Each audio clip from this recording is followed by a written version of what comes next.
Bonjour à tous, quelle joie d'être avec vous et quel merveilleux moment on a passé dans la louange. C'était vraiment magnifique, bravo à vous, je me suis fait vraiment du bien. On peut les applaudir, c'était magnifique. Alors je suis vraiment contente d'être avec vous ce matin. Et quand Marco et Anne m'ont demandé d'intervenir sur ce sujet, je me suis dit, oulala, j'étais confrontée moi-même à mes propres limites. Et je me suis dit, est-ce que je suis capable? Est-ce que je vais y arriver? Est-ce que je vais bien le faire? Donc, tout un tas de questions. Et puis finalement, je me suis dit, c'est un sujet merveilleux, aller au-delà de ses limites. C'est ça, je ne me suis pas trompée, je ne suis pas hors sujet. Bon, ça va. Donc, ce sujet était vraiment sur mon cœur. Et je me suis dit, je vais essayer moi-même d'aller au-delà de mes limites, en dépassant mes peurs et en essayant de vous encourager et en essayant de vous aider à dépasser les vôtres surtout. Et aussi, j'ai pensé, quand j'ai pensé à ce sujet, je me suis dit, mais dans ma vie, il y a beaucoup de choses que j'ai voulu réaliser. Il y a beaucoup de projets que j'ai voulu réaliser. Certains, j'ai réussi à les accomplir et d'autres sont restés dans la boîte. Et je me suis dit, pourquoi ? Qu'est-ce qui m'a limité dans ces projets-là ? Et cette semaine, j'ai vécu une petite expérience mignonne avec pas mon beau-fils, qu'est-ce que je raconte ? Mon neveu, j'en ai pas de beau-fils. Mon neveu qui a 7 ans, on est allé à un camp à la colo de Gap, certains connaissent. Il y avait un camp famille, un camp de ski. Et ma sœur, elle m'a dit, ma sœur, elle skie pas. Et elle m'a dit, je voudrais que tu t'occupes de mon fils. Il a 7 ans. Il était monté une seule fois sur des skis. Donc, il avait un petit niveau. Et moi, je sais à peine skier. C'est-à-dire que vous allez sur une piste de ski, vous voyez un gros boulet arriver, c'est moi. Voilà, vous ne pouvez pas vous tromper.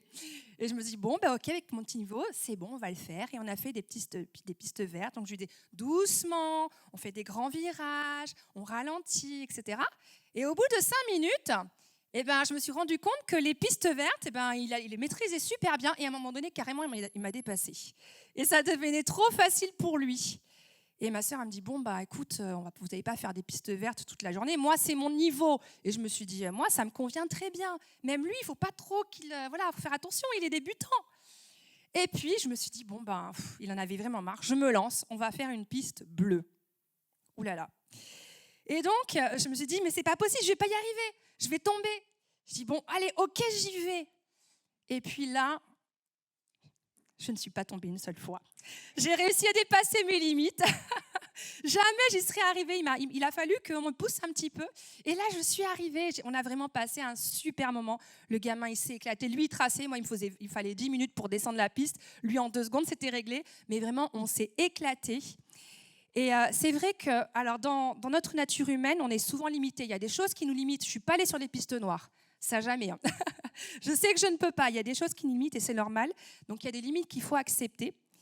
Et c'est normal. On n'est pas Dieu. On ne peut pas tout faire. C'est tout à fait normal. Mais il y a aussi des limites qu'on se fixe soi-même. Et ça, c'est le problème. Et c'est cette limite-là qu'il faut dépasser. Et on va le voir, il y a plein d'exemples dans la Bible qui nous montrent qu'on peut y arriver. Ah oui, mon petit truc là. Voilà. Alors, quand on y regarde bien, moi, je me suis dit, qu'est-ce qui m'a limité dans mes projets, même quand j'étais sur cette piste de ski? C'est souvent la peur.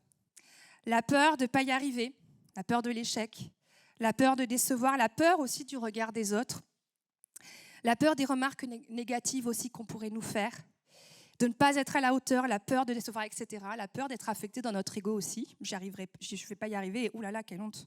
Voyez, donc c'est surtout la peur qui nous limite. Et j'ai réfléchi à 3 exemples de la Bible, 3 personnes de la Bible qui, à un moment donné, se sont senties limitées et qui ont réussi à dépasser ces limites. Alors, je ne sais pas à qui vous pensez. Alors, 3 personnes de la Bible. Gédéon, Moïse, un dernier qui a dit « je ne suis pas capable ». Allez. Jérémie. C'est exactement ça. Alors, on va commencer par l'exemple de Moïse. Et c'est vrai que ça, c'est vraiment le super exemple. Donc, j'ai mis Moïse dépasser un sentiment d'échec et de rejet. Et je voulais qu'on lise dans Exode 3, 11. Donc, on va lire quelques petits passages. Moïse faisait paître le troupeau de Jéthro, son beau-père, sacrificateur de Madian. Donc, Exode 3, verset 1. Il mena le troupeau derrière le désert. Il vint à la montagne de Dieu, à Horeb. L'ange de l'Éternel lui apparut dans une flamme de feu, au milieu des buissons. Moïse regarda, et voici, le buisson était tout en feu. Je passe au verset 7. L'Éternel dit, j'ai vu la souffrance de mon peuple qui est en Égypte, et j'ai entendu les cris que lui font pousser ses oppresseurs, car je connais ses douleurs. Je vais au verset 10. Maintenant, va, je t'enverrai auprès de Pharaon, et tu feras sortir d'Égypte mon peuple, les enfants d'Israël. Moïse dit à Dieu, qui suis-je pour aller vers Pharaon et pour faire sortir d'Égypte les enfants d'Israël? Dieu dit, je serai avec toi. Et ceci sera pour toi le signe qui montre que je t'envoie. Quand tu auras fait sortir d'Égypte le peuple, vous servirez Dieu sur cette montagne. Et puis le verset 13, j'irai donc vers les enfants d'Israël, dit Moïse, et je leur dirai, le Dieu de vos pères m'a envoyé, etc., etc. Alors Moïse, il a déjà essayé d'être le libérateur de son peuple. Hein. On le sait, il a été élevé à la cour du Pharaon, et à un moment donné, il a voulu défendre des Juifs, et il a tué un Égyptien pour cela. Il avait 40 ans, il pensait être dans la force de l'âge, hein. À 40 ans, on est fort, et il a été, par contre, très mal reçu par son peuple. Il a tué l'Égyptien pour défendre un autre Juif, et les Juifs, à un moment donné, il lui a dit, mais qui tu es, toi? Tu es qui? Et les Égyptiens, de leur côté, ils voulaient le tuer. Donc, il a été mal reçu des deux côtés. Il a été menacé par Pharaon. Il a été rejeté par son peuple. Et il y a aussi un problème de double identité. Il n'était ni juif ni égyptien. Hein, il était mal accepté. Et c'est souvent difficile de se construire ainsi. Et il a échoué. Et il s'est enfui dans le désert de Madian. Au moment où Dieu l'appelle, c'est 40 ans plus tard. Il a 80 ans. C'est un vieillard. Bon, c'est vrai qu'à l'époque, on vivait longtemps, mais quand même 80 ans, c'est quand même un âge avancé. Il avait perdu toute illusion, tout espoir. Il s'est dit, maintenant, peut-être je suis trop vieux, c'est fini. L'idée de délivrer son peuple, c'est enterré depuis longtemps. C'est un projet qu'il a eu, mais qui n'existe plus dans son mental. C'est pas possible. Et pourtant, Dieu l'appelle et lui dit, qui suis-je? Et c'est très, très intéressant ce qu'il répond, ce qu'il dit et ce que Dieu répond. Alors lui dit, qui suis-je? Qu'est-ce que ça veut dire? C'est-à-dire que je ne suis pas légitime, je suis rien, je ne suis pas égyptien, je suis juif, mais j'ai été rejeté, je suis un petit berger. Hein, il s'occupait de ses moutons là quand il a été appelé. Il dit aussi, et puis de toute façon, même si je vais vers le peuple, s'il ne me croit pas, s'il ne m'écoute pas, donc il pense qu'il n'est pas crédible, que sa parole ne va pas être crue. Il a déjà été rejeté. Hein. Et même à un moment donné, il dit, je t'en prie, envoie quelqu'un d'autre, qui tu voudras, mais pas moi. C'est pas possible, j'y arriverai pas. J'y arriverai pas. Et puis il finit par dire, il en a dit des choses hein, pour repousser l'appel. Hein, et il dit, j'ai pas la langue facile, je parle mal. Ça veut dire, j'ai pas les capacités. De toute façon, même si j'y vais, tu veux que j'aille parler au Pharaon, j'arrive pas à parler, j'ai du mal, on ne sait pas trop ce qu'il avait exactement, mais il avait des difficultés dans sa parole. Et voici ce que répond Dieu à chacune de ces observations. Donc je ne suis pas légitime. Dieu lui dit, je ne sais pas où est-ce que je dois appuyer. C'est où là. Oh, c'est là. Il lui dit, je suis avec toi. Tu n'es pas légitime, mais c'est moi qui t'envoie, c'est moi qui t'appelle. À 40 ans, c'est pas moi qui t'avais dit d'agir. C'était pas le moment. Là, c'est moi qui t'envoie. Quand il dit, je suis pas crédible, Dieu lui dit, jette ton bâton, je suis un Dieu de miracles. Peut-être qu'ils te croiront pas, mais ils croiront ma parole, ils croiront les miracles que tu verras. Et il dit, j'y arriverai pas. J'y arriverai pas. Et qu'est-ce que Dieu lui dit? Il y a ton frère, tu seras pas seul. Alors, c'est peut-être le type du Saint-Esprit, je ne sais pas. Mais en tout cas, quand on est dans un service, on travaille en équipe. On travaille rarement seul. Même le prédicateur, le pasteur, hein, il a une équipe. Hein, je ne sais pas. Hein, mais c'est rare hein, qu'on travaille seul dans son coin. Hein. Il n'y en a pas beaucoup. Même dans le monde, hein, dans un métier, on est souvent obligé de travailler en équipe. Hein. Donc voilà, il n'y arrivera pas, mais tu ne seras pas seul. Et il dit, je n'ai pas les capacités nécessaires. Il lui dit, je serai moi-même ta bouche. T'inquiète pas de ce que tu vas dire, parce que c'est moi qui parlerai pour toi, c'est moi qui vais t'inspirer. Donc il se sentait limité par la tâche que Dieu lui demandait d'accomplir, et pourtant, on connaît la suite, hein, et toutes les merveilleuses choses qu'il a fait. Hein. Il est allé devant le Pharaon, et il y a eu des signes et des prodiges. qui ont montré vraiment la puissance de Dieu. Et puis, Pharaon a laissé partir son peuple, ils ont traversé la mer, on l'a chanté. Et Dieu a guidé son peuple au travers. Je me disais la peur, je me dis ils ont traversé la mer, ça devait être effrayant, mais en tout cas, Dieu l'a utilisé. Dieu l'a vraiment utilisé. Non, c'est un peu trop tôt là. Et il en est de même pour nous. Pour dépasser nos limites, il faut ouvrir notre cœur. Il faut ouvrir son cœur à l'appel de Dieu. Le laisser nous équiper et aller avec sa force. J'ai pas grand-chose, j'ai 80 ans, je suis très limitée, je suis pas crédible, mais je vais avec la force que Dieu me donne. Il y en a qui ont 80 ans parmi vous. Oui, plus. C'est pas fini. C'est pas fini. Dieu encore veut se servir de vous. Il a des projets pour vous. Amen. Des fois, je me dis, oh purée, à mon âge, faudrait que j'arrête, quoi. Je commence à être vieille, mais non, ça m'a rassurée quand j'ai regardé ça. Ça m'a vraiment rassurée. Donc, tu as peut-être connu des échecs, toi aussi, comme Moïse. Tu as peut-être subi le rejet. Mais Dieu t'appelle à ne pas baisser les bras, à y croire encore, à te relever et aller en son nom. Amen. Et à accomplir ses plans, parce que c'est lui qui t'appelle et c'est lui qui va t'équiper. L'échec d'un temps peut même devenir une force pour l'avenir, parce que je pense que Moïse, il a appris beaucoup de choses. Et puis aussi, surtout, il a appris à compter sur la force de Dieu. Donc l'échec peut devenir une ressource pour réussir à l'avenir avec Dieu. Amen. Donc comme Moïse, lève-toi, lève-toi encore, marche avec Dieu, et c'est en le suivant qu'on va parvenir jusqu'au but. Amen. Vous êtes toujours là? Bon, merci Marco.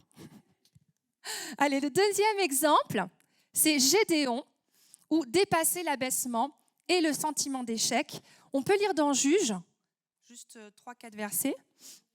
Juges chapitre 6, voilà, versets 12 à 16. L'ange de l'Éternel lui apparut à Gédéon et lui dit, « L'Éternel est avec toi, vaillant héros. » L'Éternel lui dit, « Ah mon Seigneur, si l'Éternel est avec nous, pourquoi toutes ces choses sont-elles arrivées? Et où sont tous ces prodiges que nos pères nous racontent? Quand ils disent, l'Éternel ne nous a-t-il pas fait monter hors d'Égypte? Mais l'Éternel nous abandonne. Il nous livre entre les mains de Madian. » L'Éternel se tourna vers lui et lui dit, « Va avec cette force que tu as et délivre Israël de la main de Madian. N'est-ce pas moi qui t'envoie? » Gédéon lui dit, « Ah mon Seigneur, avec quoi délivrerai-je Israël? Voici ma famille est la plus pauvre en Manassé, je suis le plus petit dans la maison de mon père. » L'Éternel lui dit, « Je serai avec toi et tu battras Madian comme un seul homme. » Waouh, c'est trop beau, hein? C'est trop beau. Alors, Gédéon aussi, quand Dieu l'a appelé, il se sentait limité. Premièrement, le peuple d'Israël était oppressé depuis de nombreuses années par un ennemi, par les Madianites. Et il est dit que régulièrement, les Madianites faisaient des incursions dans le pays. Ils ravageaient tout, ils détruisaient les récoltes, ils s'emparaient des vivres et ils laissaient les territoires dans la désolation. Donc l'oppression était terrible, l'humiliation est grande. Il y a écrit aussi qu'ils se cachaient, ils avaient fabriqué des grottes où ils se cachaient. Donc c'était vraiment difficile. Donc ça, c'est le premier point, il était oppressé par le peuple. Ensuite, deuxièmement, il venait d'une famille qui avait peu d'influence. Il a dit, je viens d'une famille qui n'a peu d'influence. Et en plus, c'était le petit dernier. C'était le petit dernier dans la famille. Et là, il se dit, je suis le plus petit. Il pense vraiment être incapable. Il dit, c'est pas possible, je ne peux pas. Il venait d'une famille qui avait peu d'influence, mais Dieu voulait se servir de lui pour délivrer son peuple. Il se sentait rabaissé, limité après des années de domination étrangère. Il se sentait écrasé. Il avait du mal à concevoir qu'il pouvait être utilisé par Dieu pour faire de grandes choses. Peut-être certains sont dans ce cas. Ils ont été rabaissés, humiliés. Ils disent, mais je ne peux pas faire de grandes choses, c'est terminé. C'est trop dur, les circonstances sont trop difficiles. Il pense aussi être abandonné par Dieu. Il a dit, Dieu ne nous a-t-il pas abandonnés? Le Seigneur nous a délaissés. Voilà, c'est ce qu'il dit. Donc sa foi aussi a été minée par tant d'années, où il s'est senti seul, il s'est senti abandonné, il s'est senti, mais Dieu n'a rien fait pour moi depuis tant d'années.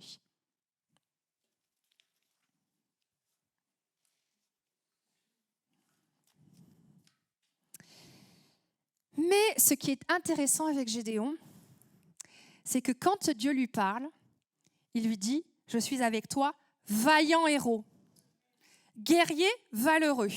Alors quand on regarde dans les textes, moi j'ai regardé, il n'y a aucun moment où il est parlé de Gédéon en tant que soldat, que guerrier. Il faisait quoi? Quand Dieu l'a appelé, il était en train de battre le froment. Vous savez, le blé, il faut le battre, après pour en faire l'écraser, il peut en faire de la farine. Et il le faisait dans un endroit, dans le pressoir à raisin, parce qu'il avait peur que les Madianites le trouvent, donc il se cachait pour presser, pour écraser le froment. Donc il était loin d'être un vaillant héros, loin d'être un soldat. C'était un pauvre paysan, en fait, qui se cachait. Et il ne semble pas avoir fait la moindre guerre auparavant. Il a peur, bien au contraire, il a peur, et on voit que dans le texte, plusieurs fois, il demande de nombreux signes. On l'a vu au moins 3 fois. Il demande des signes. Juge 6, 17, il dit « Prouve-moi par un signe que c'est bien toi qui me parles. Si réellement tu veux délivrer Israël par mes soins, l'histoire de la toison à 2 reprises, il demande. Et puis à un moment donné, quand il doit combattre les Madianites, il a peur. Non, avant ça, à un moment donné, Dieu lui demande de détruire les Baals, les idoles dans la famille de son père. Il le fait, mais il le fait de nuit, par crainte. Il y a écrit par crainte de la famille. À un moment donné, il doit combattre les Madianites et il a peur d'y aller. Et Dieu le voit, il dit, tu as peur, descends, va voir les personnes là et tu verras qu'elles auront une parole pour toi. Donc il a peur, il est dans la crainte. Une autre limite qui l'empêchait de servir Dieu et de faire le plan que Dieu lui avait demandé. Et à chaque fois, on voit que Dieu voit sa peur et loin de le rejeter ou lui dire c'est quoi ce gars? Vaillant héros, c'est quoi ce gars? Mais Dieu va l'encourager, Dieu tient compte de sa peur, il va le rassurer à chacune des étapes de son service, on va dire. Donc alors que lui-même se voit comme quelqu'un de peu important, d'une famille peu importante, Dieu le voit non pas tel qu'il est au moment où il appelle, mais tel qu'il va devenir. Un vaillant guerrier, un vaillant soldat. Et on va voir que par la suite, il va mener des batailles, il va terrasser les Madianites. Et pendant 40 ans, le peuple va être soulagé, il va être délivré de ses ennemis. Et il va vraiment devenir un vaillant héros. Donc Dieu le voit comme quelqu'un de fort, comme quelqu'un de courageux, alors que lui, il n'imagine pas du tout ça. Quand Dieu l'appelle, il dit non, moi je suis rien du tout. Par contre, Dieu l'appelle à aller avec la force qu'il possède. Et Dieu va rajouter sa force à lui. Alors pour ça, j'ai fait un graphique, parce que moi j'ai besoin de visuels pour bien comprendre les choses. Alors ça, donc là c'est le niveau de force, vous voyez, là, bon ça se voit pas avec mon truc, c'est le niveau de force en jaune de Gédéon. Je suis prof en fait et j'aime bien faire ce genre de choses. Voilà, ça c'est peut-être ta force à toi. Tu te dis voilà ma force, la force de Gédéon. Et ça, c'est ta limite. Tu dis, voilà, avec cette force, je ne peux rien faire. Je suis limitée. Il y a un plafond, il y a un mur, je ne peux pas aller au-delà. Et Dieu lui dit, je suis avec toi. Va avec la force que tu as. Et moi, je suis avec toi. Et ça, c'est la force illimitée de Dieu, de notre Seigneur. C'est la force de Dieu. Et tout ça, voilà, ça, c'est ta force. Voilà. Et ça, voilà. Voilà la force que tu vas avoir. Sa force va devenir la tienne. Et avec ça, tu vas pouvoir accomplir de grandes choses. Ça, c'est toi avant et ça, c'est toi après. Voilà. C'est beau, ça. Tu es un petit chaton, mais tu vas devenir un lion rugissant. Amen. Amen. Dieu veut nous montrer qu'il veut accomplir ses plans avec nous, avec ce qu'on a. Et ça m'a rappelé le passage où, vous savez, quand Jésus enseigne à des foules et qu'il y a un jeune homme qui vient avec ses pains et ses poissons. Il en a combien? 5 pains, 2 poissons. Il faut nourrir toute une foule. Et vous imaginez, le gamin dit, moi, j'ai 5 pains, 2 poissons pour des milliers de gens. Mais avec ça, Dieu va prendre ça et va multiplier. Amen. Amen. Alors, mets dans la main de Dieu ce que tu as. Ce qui compte, ce n'est pas ce que tu es, ce n'est pas ce que tu as, mais ce qui compte, c'est que ce ne sont pas tes ressources personnelles, mais c'est celles de Dieu qui vont se rajouter aux tiennes. Alors j'ai mis sa force se superpose à la nôtre. Nombre de pages, ouais. Sa force se superpose à la nôtre. Ta faiblesse peut même devenir ta force si tu te confies en Dieu. Comme Dieu l'a dit à Gédéon, Dieu veut te le dire aussi à toi, va avec la force que tu as et je serai avec toi. Et cette semaine, au camp de ski, il y avait le pasteur Laurent Atman qui a prêché. Et il a dit à un moment donné, alors je dis comme il le dit, tu te sens nul. Vous l'avez déjà entendu prêcher, pasteur Atman? Oui, il y en a qui l'ont entendu. Donc quand il prêche, il parle un peu fort. Il dit, tu te sens nul, mais c'est très bien. Parce que alors, tu vas compter sur la force de Dieu. Et c'est vrai. Amen. Compte sur la force de Dieu. Et tu vas devenir fort en Christ, vaillant héros. Et je veux terminer par Jérémie, où dépasser ses complexes. Et là, on va lire Jérémie 1, c'est lorsque Dieu l'appelle à le servir. Jérémie 1, versets 6 à 8. Je répondis, non, pas tout de suite, parce que j'ai une conclusion. Je répondis, attends, là, ça va trop. Je répondis, ah Seigneur, donc Dieu l'appelle. Et Dieu lui dit, quand Dieu l'appelle, il dit, je t'ai établi, avant même que tu sois sorti du sein de ta mère, je t'avais établi prophète des nations. Je répondis, ah Seigneur éternel, je ne sais point parler, je ne suis qu'un enfant. Et l'Éternel me dit, ne dis pas, je suis un enfant, car tu iras vers ceux auprès de qui je t'enverrai et tu diras tout ce que je t'ordonnerai. Ne les crains point, car je suis avec toi pour te délivrer, dit l'Éternel. Puis l'Éternel étendit sa main et toucha ma bouche. Et l'Éternel me dit, voici, je mets mes paroles dans ta bouche. Amen. Amen. Alors Jérémie aussi, quand Dieu l'a appelé, lui aussi, il a dit, je suis trop jeune. Je ne suis qu'un enfant. Il ne pouvait pas pouvoir apporter la parole de Dieu. Il dit, un prophète? Non, mais je suis un enfant, je ne sais pas parler. Mais on va voir par la suite, vous l'avez lu, le livre de Jérémie, que Dieu l'a rendu capable et de réaliser son appel. Il ne se sentait pas à la hauteur. Il avait le sentiment de ne pas être qualifié pour servir Dieu. Et pas assez expérimenté, pas de la bonne lignée des sacrificateurs. Il ne se sentait pas légitime. Et pourtant, Dieu l'a appelé. Il a parlé non seulement aux gens de son peuple, aux responsables religieux, aux responsables de son peuple, mais il a également parlé aux grands rois, aux rois successifs de Juda, mais il a aussi parlé au Joe Biden de l'époque, qui était le roi d'Assyrie, non, d'Assyrie ou de Babylone? De Babylone. Babylone. Vous vous rendez compte? Donc il est allé vraiment très très loin. Et c'est cette présence de Dieu qui fait en nous, qui fait toute la différence et qui nous fait dépasser nos limites, qui nous rend capables de réaliser ce que Dieu veut que nous fassions. Cet homme, en plus, il était sensible, il était fragile, il était très complexé. Il ne pense pas être qualifié, il dit « je ne sais pas parler ». Mais est-ce que c'est pour ses qualités oratoires que Dieu l'a choisi? Non. Ce n'est pas pour ses qualités oratoires. Sa force, ce n'est pas d'être un grand homme. Non, c'est pas ça. Voilà. Ce n'est pas d'être un grand homme, un grand orateur, mais c'est d'être fidèle et d'être persévérant malgré les nombreuses difficultés qu'il va rencontrer. Et vous qui avez lu le livre de Jérémie, vous savez qu'il a rencontré de nombreuses difficultés. Ça a été très, très dur pour lui. Et malgré l'épreuve, malgré les difficultés, les dangers, il est toujours resté fidèle. Toujours. La parole que Dieu lui adresse est très forte. Elle lui dit « Je suis avec toi ». Et c'est ça qui fait toute la différence.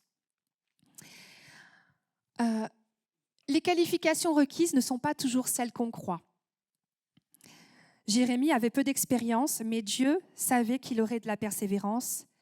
Il était sensible, mais il était aussi résistant et il était fort dans le danger. C'est pas parce que tu te sens sensible ou fragile que tu ne peux pas servir Dieu, que tu ne peux pas passer tes limites, que tu ne pourras pas aller jusqu'au bout de ce que Dieu t'a demandé. C'est sa force qui va te permettre de dépasser les limites que tu t'es toi-même fixées. Alors, crois à l'appel de Dieu dans ta vie.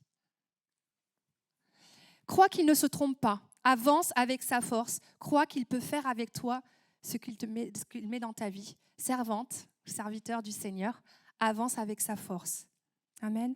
Alors c'est vrai normalement, un prophète, logiquement, il doit savoir parler facilement, mais Dieu n'a pas regardé à ça, il a regardé à son cœur et à sa persévérance. Et j'aimerais qu'on passe à la conclusion. Finalement, qu'est-ce que nous ont appris l'histoire de ces 3 personnes ? Premièrement, ne pas se fier à ce que l'on ressent. Et là, peut-être on peut faire venir...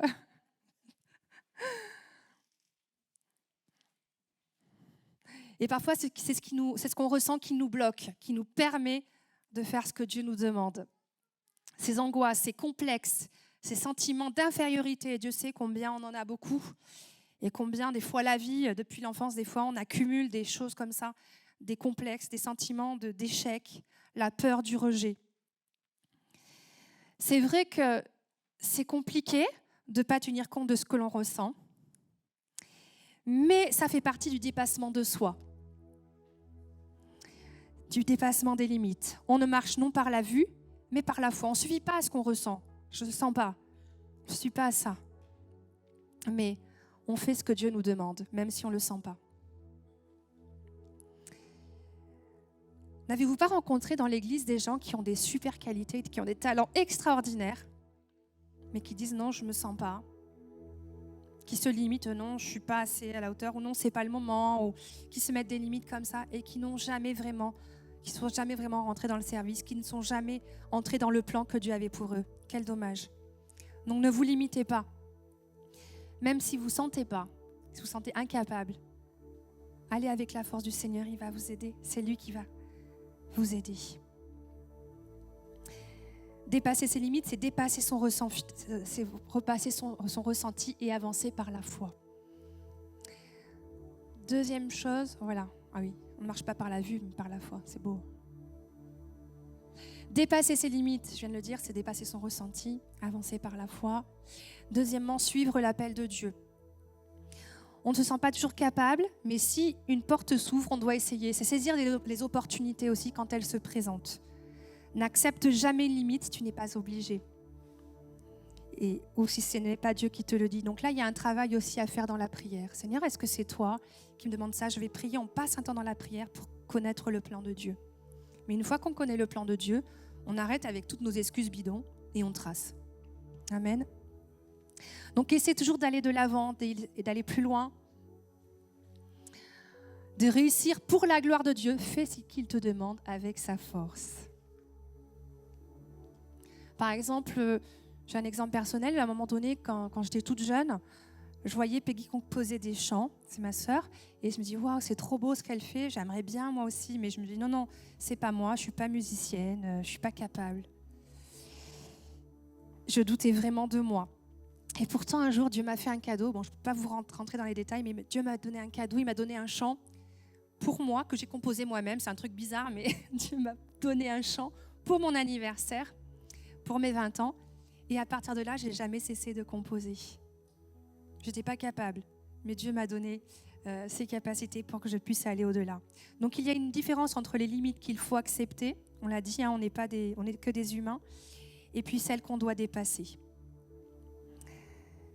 Une limite infranchissable peut devenir une limite qu'on dépasse si Dieu nous le demande, s'il nous donne sa force.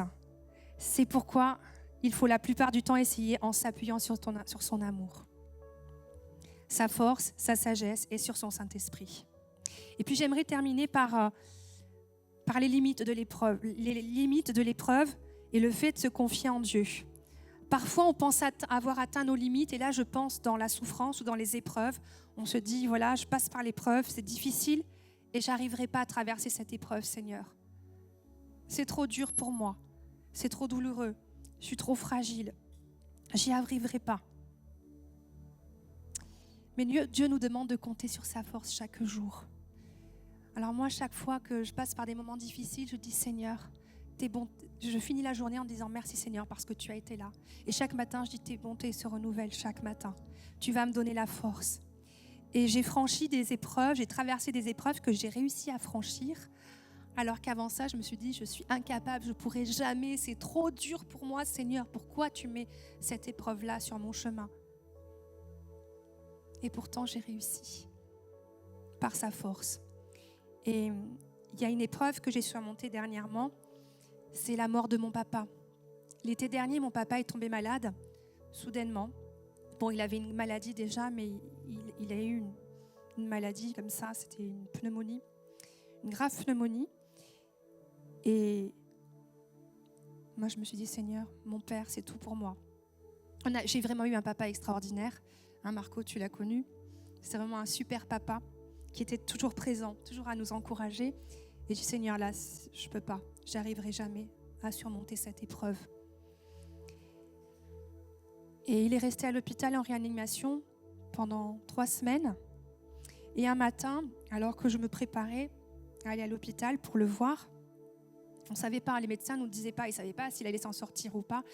Et alors qu'un matin, j'étais dans ma maison et je lisais la Bible. Et j'ai eu un chant qui m'est venu et des paroles qui sont venues sur mon cœur. Et j'ai commencé à composer un chant. Et dans ce chant, il y a une parole qui m'est venue, ta force est la mienne. Et j'ai composé ce chant. Et alors que je continue à écrire, le téléphone sonne. Et on me dit, ça y est, c'est la fin, il faut que tu viennes. Je suis allée à l'hôpital. Et là, mon père, ils lui ont mis de la morphine, c'était vraiment la fin. Et on était toutes là, toute sa famille, toutes ses filles, ses petits-enfants. Et on avait amené un piano et on chantait les louanges. Et il est parti comme ça. Il est parti dans la gloire et je sais qu'il est parti avec les gens. Je sais que les anges sont venus le chercher et l'ont amené vers lui. Il est parti comme ça. Et aujourd'hui, alors c'est vrai que c'est une épreuve terrible, mais à partir de ce moment-là, quand j'ai pensé à mon père, pourtant je l'ai vu sur son lit de mort, je le voyais non pas dans son lit de mort, mais je le voyais dans la gloire, dans l'extase. Et à chaque fois que je pense à lui, je vois son visage qui resplendit, je vois la joie, je vois le bonheur, l'extase, parce qu'il est auprès de Dieu. Et Dieu m'a aidé à franchir cette épreuve du deuil. Alors peut-être que pour vous, vous en êtes là et vous dites, j'arriverai pas, j'arriverai jamais, mais chaque jour, Dieu va vous donner ce qu'il vous faut pour traverser cette épreuve. C'est le moment de passer la main à Dieu. C'est lui qui va s'occuper de votre souffrance, qui va intervenir, que pour vous soyez portés pendant ces moments. Amen. Alors, on va chanter un chant. Je vais vous chanter cette chanson que j'ai composée. Et j'aimerais aussi faire un appel pour toutes celles ou ceux qui se sentent peut-être comme Jérémie ou Gédéon ou Moïse, qui sont dans ce sentiment d'échec, qui ont longtemps été rejetés, longtemps été rabaissés parce que tu as entendu autour de toi des gens qui disaient t'es pas capable. Mais Dieu veut se servir de tes incapacités ce matin. Alors on va tous se lever. On va tous se lever, on va chanter et peut-être approchez-vous ce matin, vous qui avez besoin de la force du Seigneur, vous qui vous sentez limité. Dieu va se rajouter à vous, il va vous aider, va vous porter.